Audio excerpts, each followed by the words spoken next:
চৌধুরী সাহেব, আপনার মেয়েকে আমি বিয়ে করতে চাই। ছোট লোক গরিব আসছে আমার মেয়েরে বিয়ে করতে। আরে বেটা, তোর 1 বছরের বেতন দিয়ে তো আমার মেয়ের মাত্র একদিনের টয়লেট টিস্যুর টাকাই হইব না।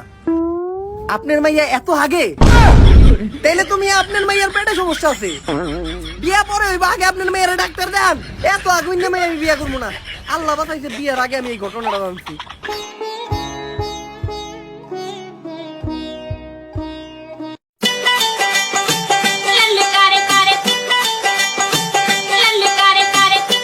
আম্মা কিনা দিছে, সামনের বছর পড়তে পারি ভালোভাবে। সুন্দর আছে না ভাই?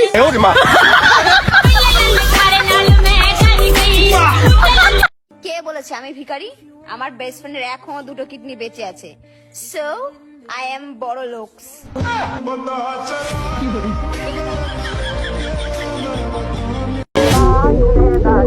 তোমার কথা ভাবতে ভাবতে আমার মুতু লেগে গেছে। আরে পাগলি, এটাও তো চোখের পানি, খালি রাস্তা ভুলে গেছে।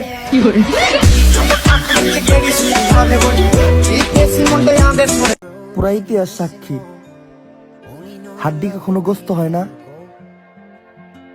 আর পড়া কখনো মুখস্থ হয় না।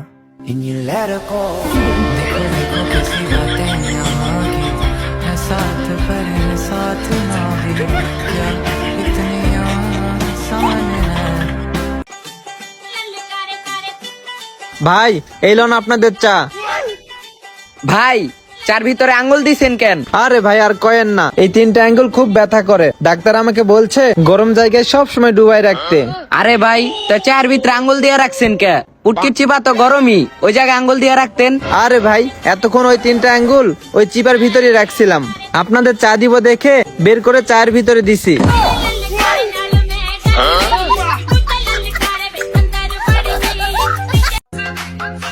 মনে তো সবাই রাখে প্রিয়,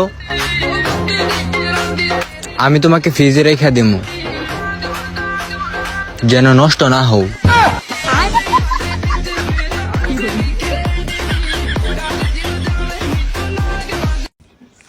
আসসালামু আলাইকুম ইমাম সাহেব। ওয়ালাইকুম আসসালাম। ইমাম সাহেব, আমার একটা মাসালা জানার আছিল। কি মাসালা জানার আছে বলেন? ইমাম সাহেব, রোজা অবস্থায় কিছু খাইতে পারুম কি? জি জি, অবশ্যই খাইতে পারবেন। কি খাইতে পারুম ইমাম সাহেব? জি, আপনি আমার জুতাটা খেয়ে পারবেন। কিষান, তোমার রোজার কি অবস্থা? ইনশাল্লাহ 30টাই রাখার চেষ্টা করবো। 1 মিনিট, আমার একটা কল আইছে। হ্যাঁ জান, বলো। হ্যালো জান, বাসা খালি, তাড়াতাড়ি চলে আসো।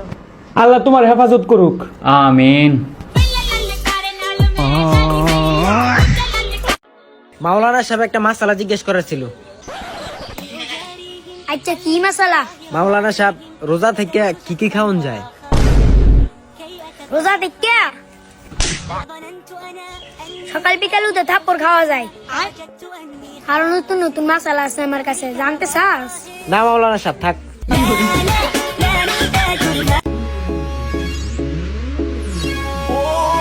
আমার দিকে ওই ভেসায় থাকো না, আমি কিন্তু সিঙ্গেল। ফস করে প্রেমে পড়ে যাবা।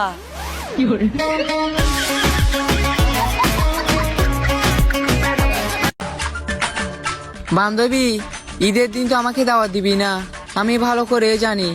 তোরা আমাদের বাড়িতে চলে আসিস, তোদেরকে biryani, kacchi, burger, pizza, ice cream, chocolate আরো অনেক কিছু ছবি দেখাবো।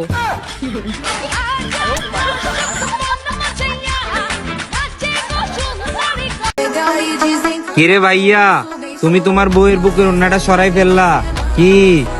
তোমার বন্ধুকে ফলো করলা?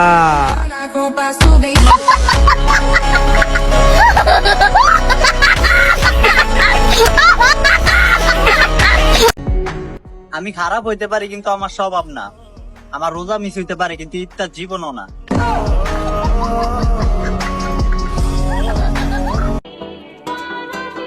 মেয়েরা কখনো সরি বলে না।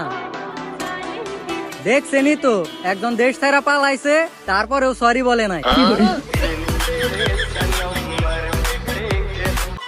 মামা, তোর কাছে কি টাকা পয়সা বেস্ট না বন্ধুত্ব বেস্ট?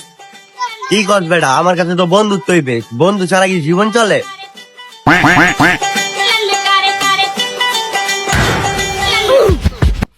গুয়ের ভিতরে একটা থাকলে কামড় দৌড়াইলাই।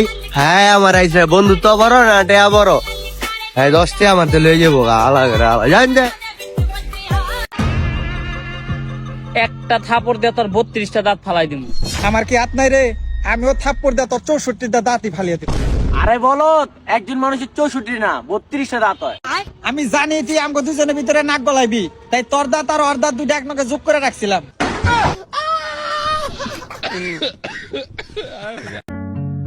ভাই নতুন মোবাইল। নতুন মোবাইল লইছস? তোর গার্লফ্রেন্ড আছে না? হ্যাঁ। লো তোর গার্লফ্রেন্ডের সাথে একটা প্র্যাঙ্ক কল করে। হ্যালো জরিনা, বলো তো আমি কে? কেটে বলার সময় নাই। Audio call 500, video call 1000।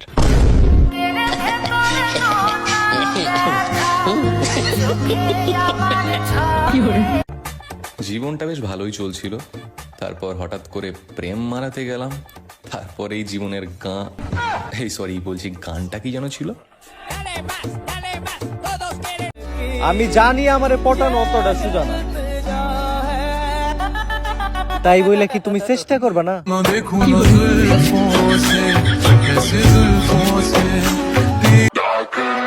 ইচিং বিচিং চিচিং ছা, একজন উষ্টা খা আর আমার প্রেমে পইরা যা। ফু ফু ফু।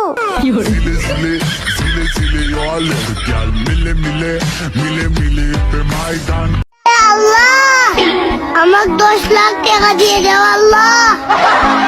এর মধ্যে থেকে 5 লাখ টাকা তোমার দান ধর্ম আল্লাহ। তাও যদি বিশ্বাস না হয়, তোমার 5 লাখ টাকা তুমি কেটে নাও, আমার 5 লাখ টাকা আমাকে দিয়ে দাও আল্লাহ।